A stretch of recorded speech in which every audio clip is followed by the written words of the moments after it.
AP EAMCET 2024 సంబంధించినటువంటి EAMCET exam day రోజు మనము క్యారీ చేయాల్సిన డాక్యుమెంట్స్ ఏవి ఉన్నాయి, ఒరిజినల్ డాక్యుమెంట్స్ ఏవి క్యారీ చేయాలి, జిరాక్స్ కాపీస్ ఏవి క్యారీ చేయాలి, ఎగ్జామ్ డే కంప్లీట్ ఇన్స్ట్రక్షన్స్ అయితే చెప్తా ఉన్నాను ఈ వీడియోలో. ప్రతి ఒక్కరు కూడా స్కిప్ చేయకుండా పూర్తిగా ఇన్వెస్ట్ చేయండి, మీకు అయితే డీటెయిల్గా అయితే అర్థమవుతుంది. అదేవిధంగా ఇంకెవరైనా మన ఛానల్ని సబ్స్క్రైబ్ అయిపోతే వెంటనే సబ్స్క్రైబ్ చేసుకోండి, ఈ వీడియోకి అయితే ఒక లైక్ చేయండి. ఓకే, ఫస్ట్ ఆఫ్ ఆల్ వచ్చేసి మనము ఆల్ టికెట్ డౌన్లోడ్ చేసుకోగానే మీరు వెరిఫై చేయాల్సిన డీటెయిల్స్ ఏమి ఉన్నాయంటే మీ యొక్క ఆల్ టికెట్లో మీ యొక్క నేమ్ కానీ, మీ యొక్క డేట్ ఆఫ్ బర్త్ కానీ, మీ యొక్క జెండర్ కానీ, మీ యొక్క కేటగిరీ కానీ, మీ యొక్క స్ట్రీమ్ అనమాట, మీరు ఏ స్ట్రీమ్కి అప్లై చేసినైతే చెక్ చేసుకోవాలి. అదేవిధంగా నెక్స్ట్ వచ్చేసి మీ యొక్క ఆల్ టికెట్లో మీ యొక్క ఎగ్జామినేషన్ సెంటర్ ఎక్కడ వచ్చింది, మీకు మీ యొక్క టైమింగ్స్ ఏవి, మీరు మార్నింగ్ షిఫ్ట్ ఉందా మీకు ఎగ్జామ్ రాయడానికి, మీకు ఆఫ్టర్నూన్ షిఫ్ట్ ఉందా మీకు కంప్లీట్గా చెక్ చేసుకోండి. ఓకే, నెక్స్ట్ ఇన్స్ట్రక్షన్ మనం చూసుకున్నట్లయితే ఇక్కడ ఖచ్చితంగా అయితే మీ యొక్క ఆల్ టికెట్ జాగ్రత్త తీసుకువెళ్ళాలి. ఓకే, మీరు ఇన్ కేస్ మీ యొక్క ఆల్ టికెట్ తీసుకువెళ్ళకపోతే మీకైతే ఎగ్జామ్లోకి అయితే అలో చేయమని క్లారిటీ ఇక్కడ మెన్షన్ చేయడం జరిగింది. చాలామంది స్టూడెంట్స్కి అయితే ఒక డౌట్ అయితే ఉండడం జరిగింది, మరి మేము వచ్చేసి కలర్ జాగ్రత్త తీసుకువెళ్ళాలన్నా ఈ యొక్క ఆల్ టికెట్, లేదంటే బ్లాక్ అండ్ వైట్ తీసుకువెళ్ళాలని ఇక్కడ చాలా మందికి డౌట్ అయితే ఉంది. మీరు కలర్ తీసుకున్నా పర్లేదు, బ్లాక్ అండ్ వైట్ తీసుకున్నా పర్లేదు, మీరైతే 2 నుంచి 3 అయితే ఈ యొక్క ఆల్ టికెట్స్ అయితే మెయింటైన్ చేయండి. మనకి ఇక్కడ సెంటర్లో మనకైతే అడగడం జరుగుతుంది. ఓకే, నెక్స్ట్ థర్డ్ ఇన్స్ట్రక్షన్ చూసుకున్నట్లయితే స్టూడెంట్ మస్ట్ బీగా ఒకసారి మీకు ఆల్ టికెట్ డౌన్లోడ్ చేసుకున్న తర్వాత మీ యొక్క ఎగ్జామ్ సెంటర్ ఎక్కడ ఉంది, మీకు టైమింగ్ ఎప్పుడు ఉంది ఎగ్జామినేషన్ అని కూడా కంప్లీట్ చెక్అవుట్ చేసుకొని వన్ డే బిఫోర్ కానీ మీరు అక్కడ వెళ్ళడానికి అయితే ఎస్టిమేషన్ అయితే వేసుకొని ఒక ప్లాన్ అయితే తీసుకోండి. ఓకే, నెక్స్ట్ వచ్చేసి మీ యొక్క ఏదైతే మీ యొక్క అప్లికేషన్ ఫామ్ ఉంటుంది కదా, ఖచ్చితంగా మీ యొక్క అప్లికేషన్ ఫామ్ తీసుకోవాలి. మీ యొక్క అప్లికేషన్ ఫామ్లో వచ్చేసి ఇక్కడ చూసుకున్నట్టయితే మీ యొక్క సిగ్నేచర్ ఇవ్వాల్సి ఉంటుంది, మీ యొక్క లెఫ్ట్ హ్యాండ్ థంబ్ ఇన్స్ప్రెషన్ ఇవ్వాల్సి ఉంటుంది, మీ యొక్క ఫోటో అయితే పెట్టాల్సి ఉంటుంది. ఓకే, ఈ యొక్క అప్లికేషన్ ఫామ్ కూడా మీరు 2 నుంచి 3 కాపీస్ అయితే తీసుకోనికి ట్రై చేయండి. 3 ఖచ్చితంగా తీసుకోండి, 3 కాపీ తీసుకోండి. అదేవిధంగా ఎంసెట్ ఎగ్జామ్లో మనం వెళ్ళినప్పుడు మీ యొక్క ఐడి ప్రూఫ్స్ అయితే చెక్అవుట్ చేయడం జరుగుతుంది. మరి ఏ ఐడి ప్రూఫ్స్ మనం తీసుకోవాలని చూసుకున్నట్టయితే ఒకసారి 4th ఇన్స్ట్రక్షన్ చూడండి. ఇక్కడ మనకు మీ యొక్క ఆల్ టికెట్ అనమాట, మీ యొక్క ఇంటర్ ఆల్ టికెట్ కావచ్చు, మీ యొక్క పాస్పోర్ట్ కావచ్చు, మీ యొక్క పాన్ కార్డ్ కావచ్చు, మీ యొక్క ఆధార్ కార్డ్, మీ యొక్క ఓటర్ ఐడి కావచ్చు, మీకు ఆధార్ కార్డ్ కావచ్చు, డ్రైవింగ్ లైసెన్స్ కావచ్చు అనమాట. ఇందులో మనకి ఏదైనా ఒకటి ఈ యొక్క ఐడి ప్రూఫ్ కింద మన ఎగ్జామినేషన్ సెంటర్కి ఖచ్చితంగా తీసుకువెళ్ళాలి. ఇది ఒరిజినల్ ఉండనమాట. లైక్ అందుకే ప్రతి ఒక్కరి దగ్గర ఒరిజినల్ ఉండేది ఏంటంటే ఆధార్ కార్డ్, కాబట్టి ప్రతి ఒక్కరు కూడా ఆధార్ కార్డ్ అయితే తీసుకువెళ్ళండి ఒక ఎగ్జామినేషన్ సెంటర్కి. అదేవిధంగా 5th ఇన్స్ట్రక్షన్ మనం చూసుకున్నట్టయితే ఎవరైతే స్టూడెంట్స్ ఉంటారు కదా, ఎస్సీ ఎస్టీ కేటగిరీ స్టూడెంట్ ఖచ్చితంగా మేము మ్యాండేట్గా మీరు అయితే సర్టిఫికేట్ అనమాట, సర్టిఫికేట్ అయితే ఖచ్చితంగా తీసుకువెళ్ళాలి, ఈ యొక్క క్యాస్ట్ సర్టిఫికేట్ అనమాట. నెక్స్ట్ వచ్చేసి ఇక్కడ మనకు 6th ఇన్స్ట్రక్షన్ మనం చూసుకున్నట్లయితే ఫర్ ఎగ్జాంపుల్ మనకి ఇక్కడ ఎగ్జామ్ ఉందనుకోండి, మీకు 9 o'clock ఎగ్జామ్ ఉందనుకోండి, మార్నింగ్ షిఫ్ట్లో వచ్చేసి మీరు 7:30 లోపు ఖచ్చితంగా ఎగ్జామినేషన్ సెంటర్ అయితే రీచ్ కావాలి. అక్కడ వచ్చేసి మనం 1.5 hour బిఫోర్గానే రీచ్ కావాలి. అదేవిధంగా ఇక మనం నెక్స్ట్ చూసుకున్నట్లయితే ఎవరికైతే ఆఫ్టర్నూన్ సెక్షన్ ఉంటుంది కదా, 3 PM కూడా ఎగ్జామ్ కూడా, వారు స్టూడెంట్స్ కూడా వెంటనే ఇక్కడ మనకు 1:30 PM లోపే ఖచ్చితంగా అయితే ఎగ్జామ్ హాల్లోకి అయితే ఎంటర్ కావాల్సి ఉంటుందని క్లారిటీ ఇక్కడ మెన్షన్ చేయడం జరిగింది.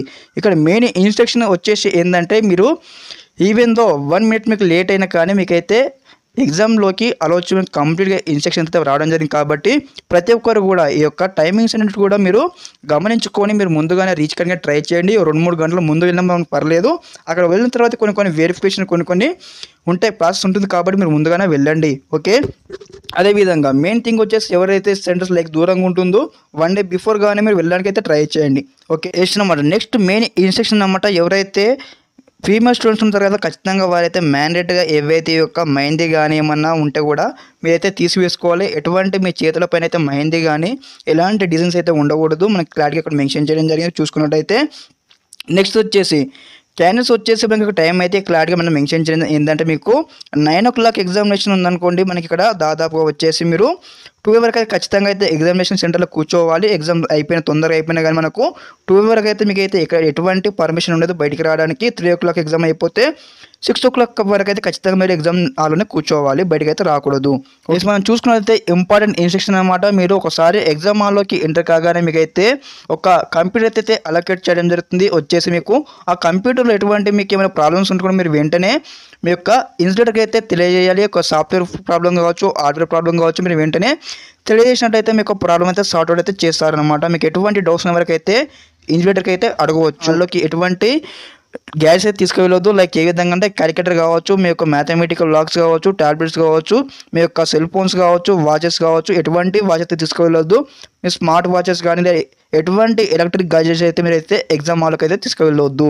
ఓకే, అదేవిధంగా మీకు ఒక ఎగ్జామినేషన్ హాల్లోకి వెళ్ళిన తర్వాత మీకు అయితే రఫ్ షీట్స్ అయితే ప్రొవైడ్ చేయడం జరుగుతుంది. మీరు ఆన్సర్స్ అయితే క్యాలిక్యులేషన్ చేయడానికి కూడా ఆ రఫ్ షీట్స్లో కూడా మీరు ఎటువంటి అన్వాంటెడ్ థింగ్స్ అయితే వేయొద్దు. లైక్ ఇట్లాంటి స్టార్స్ కానీ మీకు టైం పాస్ పోతే అలాంటివి వేయకూడదు. మీరు ఏ పర్పస్ ఇచ్చారో ఆ పర్పస్ కానీ మనము ఈ యొక్క మీకు క్యాలిక్యులేషన్ చేసుకొని మీకు ఆన్సర్ అయితే ఇవ్వాలి ఉంటుంది. అదేవిధంగా ఈ యొక్క పేపర్స్ ఉంటాయి కదా, అవి కూడా వారికి మనం ఒకసారి ఎగ్జామ్ అయిపోగానే మనం ఎగ్జామినేషన్ హాల్లోకి నుంచి బయటకు వచ్చేటప్పుడు ఈ యొక్క సీట్స్ కూడా వారికి ఇచ్చి రావాలి, రఫ్ సీట్స్ వచ్చేసి.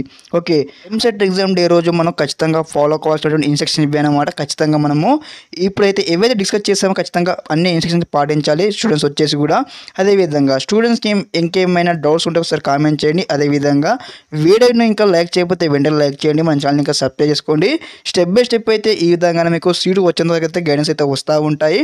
అదేవిధంగా మెయిన్ థింగ్ వచ్చేసి స్టూడెంట్స్ ఎవరైతే మీ యొక్క హాల్ టికెట్లో ఉన్నటువంటి సెంటర్కి అయితే ముందుగానే రీచ్ కండి. ఇక్కడ వచ్చేసి మీకు ఎటువంటి అయితే లైక్ కన్ఫ్యూజ్ అయితే ఉండకూడదు. మనకు ఏ విధంగా అంటే ఫర్ ఎగ్జాంపుల్ మీకు ఒక్కో కాలేజ్ అయితే సేమ్ కాలేజెస్ ఉంటాయన్నమాట. ఒకటే కాలేజ్ నేమ్తో 2-3 కాలేజెస్ ఉంటాయన్నమాట. ఎక్కువ మీరైతే ఎంసెట్ కోడ్ కానీ మన కోడ్ ఉంటుందన్నమాట. ఆ కోడ్ చెక్ చేసుకొని మీరు రీసెట్ డబ్బున వెళ్ళడానికి ట్రై చేయండి. అదేవిధంగా ఒక్కోసారి చాలామంది స్టూడెంట్స్ ఒక డౌట్ అయితే ఉండడం జరిగింది. ఇక్కడ వచ్చేసి మెయిన్గా మేము ఒకసారి ఎగ్జామినేషన్ హాల్లోకి ఎంటర్ కాగానే కొంతమంది స్టూడెంట్స్కి అయితే ఏ విధంగా అంటే కంప్యూటర్ ఏ విధంగా వాడాలి, కంప్యూటర్ ఏ విధంగా యూజ్ చేయాలి, కంప్యూటర్ ఏ విధంగా ఎగ్జామ్ రాయాలని కూడా కొంతమంది స్టూడెంట్కి అయితే కొంతమంది ఐడియా అయితే ఉండదు. కాబట్టి మీకు ఎటువంటి డౌట్స్ ఉన్నా ఒకసారి ఎగ్జామ్ హాల్లో మనకు ఇన్విజిలేటర్ అయితే అవైలబుల్గా ఉంటారు. కాబట్టి వారికి అయితే అడగండి, సార్ మాకు ఈ విధంగా కంప్యూటర్లో ఏ విధంగా ఎగ్జామ్ రాయాలి నాకు తెలియదు, ఒకసారి మీరు చూపిస్తారంటే ఖచ్చితంగా వారైతే మనకు చూపించడం జరుగుతుంది. మీకు ఏ విధంగా ఎగ్జామ్ రాయాలి, ఏ విధంగా క్వశ్చన్కి ఆన్సర్ సేవ్ చేయాలి, ఏ విధంగా నెక్స్ట్ క్వశ్చన్ షిఫ్ట్ కావాలి, ఏ విధంగా మనము కంప్లీట్ ఎగ్జామ్ ఏ విధంగా సబ్మిట్ చేయాలని కూడా స్టెప్ బై స్టెప్ అయితే మనకు ఇక్కడ ఇన్విజిలేటర్ అవైలబుల్గా ఉంటారు. కాబట్టి ఇన్విజిలేటర్ వారైతే స్టెప్ బై స్టెప్ అయితే మీకు అయితే డౌట్స్ అని క్లియర్ చేయడం జరుగుతుంది. ఓకే, ప్రతి ఒక్క స్టూడెంట్స్ అయితే మీ ఎటువంటి మోపడకండి, ఎటువంటి భయపడకండి. మీరు ఖచ్చితంగా ప్రతి ఒక్క ఇన్స్టిట్యూట్ ఖచ్చితంగా అయితే మనకైతే రెస్పాన్స్ కావాలి, ఎందుకంటే మనకు ఎగ్జామినేషన్లో కాబట్టి. ఓకే, మెయిన్గా వచ్చేసి మీరు ముందుగా ఈ యొక్క ఎగ్జామినేషన్ సెంటర్కి అయితే బిఫోర్గా రీచ్ కానీ ముందు చెప్పినట్లు 1-2 సార్లు చెక్ చేసుకొని మీ యొక్క టైమింగ్స్ ఏముంది స్లాట్ వైజ్గా మీకు ఎప్పుడు ఎక్కడ ఉంది లొకేషన్ కూడా కంప్లీట్ చెక్ చేసుకోండి. మీ యొక్క హాల్ టికెట్ వెంటాలనే మీకు ఇక్కడ మీకైతే మ్యాప్ కూడా వచ్చి ఉంటుంది, ఒకసారి చెక్ చేసుకోండి. ఈ హాల్ టికెట్ వెనకాల మీకు ఇక్కడ నుంచి ఎక్కడ వెళ్ళాలి కూడా మ్యాప్ కూడా రూట్ మ్యాప్ కూడా లొకేషన్ కూడా మీకు ఖచ్చితంగా రావడం జరిగింది. అదేవిధంగా మనకు ముందుగా మనం చూసుకున్న ఒకసారి చెక్అవుట్ చేసుకుందాం. మనకు కావాల్సిన డాక్యుమెంట్స్ మళ్ళీ ఏవి మనము తీసుకువెళ్ళాలి ఎగ్జామినేషన్ సెంటర్కి వచ్చేసి కూడా. మనం ఫస్ట్ మనం చూసుకున్నట్లయితే మీ యొక్క hall ticket, okay, EAMCET hall ticket, next వచ్చేసి మీ యొక్క అప్లికేషన్ ఫామ్, నెక్స్ట్ వచ్చేసి మీ యొక్క ఐడి ప్రూఫ్ వచ్చేసి మీ యొక్క ఆధార్ కార్డ్, నెక్స్ట్ వచ్చేసి ఎవరైతే ఎస్సీ ఎస్టీ స్టూడెంట్స్ ఉంటారో కదా ఖచ్చితంగా ఈ యొక్క క్యాస్ట్ సర్టిఫికేట్ అయితే మెయింటైన్ చేయాలి. అదేవిధంగా 2 నుంచి 3 ఫోటో అయితే తీసుకువెళ్ళండి. నెక్స్ట్ వచ్చేసి మీ యొక్క బ్లూ ఆర్ బ్లాక్ పెన్ ఖచ్చితంగా తీసుకువెళ్ళాలి. ఒక ఎగ్జామినేషన్ సెంటర్కి వచ్చేసి ఈ యొక్క ఆర్థిక్స్ని అయితే మ్యాండేటరీగా మెయింటైన్ చేయాలి ప్రతి ఒక్క స్టూడెంట్స్ అయితే. అదేవిధంగా ప్రతి ఒక్క స్టూడెంట్స్ కావాల్సిన ముందుగా కాన్ఫిడెన్స్ అనమాట. మీ కాన్ఫిడెన్స్ లెవెల్ హైగా ఉంటే ఖచ్చితంగా మీ యొక్క ఎగ్జామినేషన్ అయితే క్రాక్ చేస్తారు. కాబట్టి ముందుగా అందరికీ మన ఛానల్ తరపు నుంచి అయితే ఆల్ ది బెస్ట్ తెలియజేస్తూ ఉన్నాను. ఓకే, ప్రతి ఒక్కరు కూడా మన ఛానల్ని సబ్స్క్రైబ్ చేసుకోండి. అదేవిధంగా స్టెప్ బై స్టెప్ అయితే ఈ విధంగా ఎన్నో గైడెన్స్ అయితే వస్తూ ఉంటాయి మీకు సీటు వచ్చేంత వరకు. ఓకే, మీకు ఏమైనా డౌట్స్ ఉంటే ఒకసారి కామెంట్ చేయండి, అయితే రిప్లై ఇస్తాను. ఓకే, అందరికీ నమస్కారం, జై హింద్.